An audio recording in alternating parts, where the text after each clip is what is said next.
Assalamualaikum warahmatullahi wabarakatuh. Perkenalkan, nama saya Safira Nureni Kismanto, NIM 20010404015. Program Studi Pendidikan Bahasa dan Sastra Indonesia Fakultas Keguruan dan Ilmu Pendidikan semester 2. Di sini saya akan menjelaskan materi tentang Sastra Indonesia angkatan 1945. Sastra angkatan 1945 merupakan sastra yang berkembang sejak tahun 1942 sampai 1950 atau setelah masa Pujangga Baru.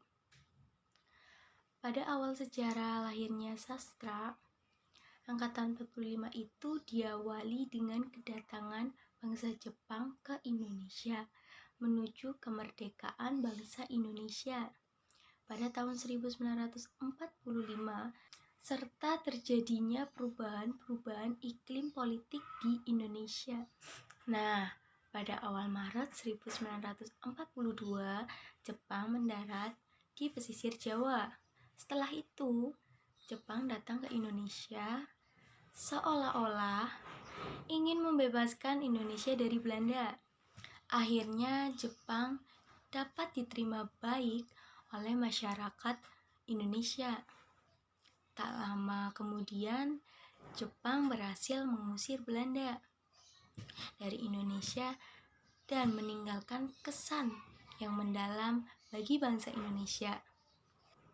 Selain itu, kedatangan Jepang juga berdampak bagi pergerakan nasional yang sempat tertekan akibat politik Belanda.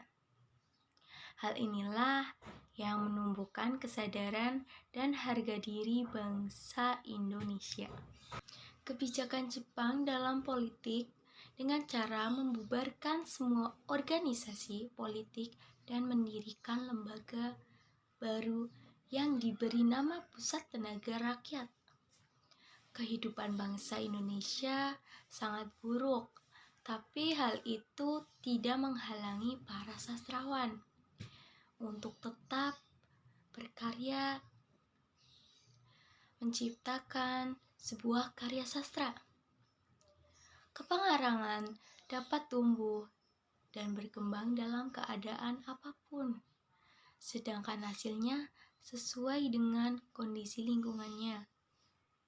Kemudian, pemerintah Jepang mendirikan lembaga yang memberikan pengaruh besar terhadap kesusastraan. Lembaga itu bernama Kemin Bunkashi-doso atau Kantor Pusat Kebudayaan yang didirikan oleh pemerintahan pendudukan Jepang untuk memobilisasi potensi seniman budayawan sebagai pendukung kepentingan Jepang dalam Perang Asia Timur Raya. Ada beberapa pengarang yang menyambut baik lembaga tersebut. Ada berbagai masalah telah dihadapi oleh bangsa Indonesia. Sudah saatnya Indonesia merdeka, yaitu pada tahun 1945. Tepatnya tahun tersebut dapat dikatakan sebagai puncak perjuangan bangsa Indonesia dalam meraih kemerdekaan serta adanya perubahan politik. Ini memberi pengaruh yang sangat besar bagi dunia kesusastraan. Karya sastra yang lahir pada tahun ini berbeda dari tahun-tahun sebelumnya. Kemudian diterbitkan pula surat kabar dengan judul Surat Kabar Indonesia Raya dengan waktu terbit setiap hari kecuali hari libur maupun hari Minggu, yang isinya berupa pesan pemerintah, berita perang, dan iklan kebudayaan. Kemudian ada berbagai pengarang dengan karyanya. Yang pertama, novel berjudul Ateis tahun 1949 karya Ajdiat Kamiharja. Yang kedua, drama berjudul Awal dan Mira tahun 1958 2. Karya Utuy Tatang Sontani. Yang ketiga, novel berjudul Bukan Pasar Malam tahun 1951 karya Pramudia Ananta Thoer. Yang keempat, novel berjudul Jalan Tak Ada Ujung tahun 1952 karya Motstar Lubis. Yang kelima, kumpulan cerpen yang berjudul Dari Ave Maria ke Jalan Lain ke Roma tahun 1948 karya Idrus. Yang keenam, kumpulan puisi berjudul Kerikil Tajam yang Terhempas dan yang Putus tahun 1949 karya Khairil Anwar.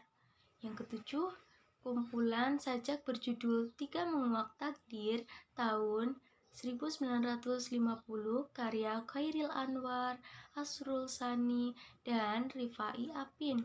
Yang terakhir, kumpulan puisi berjudul Surat Kertas Hijau tahun 1954 karya Sitor Situmorang. Sekian materi yang dapat saya sampaikan yang membahas tentang sastra Indonesia angkatan 1945. Mohon maaf apabila ada kesalahan tutur kata. Terima kasih. Wassalamualaikum warahmatullahi wabarakatuh.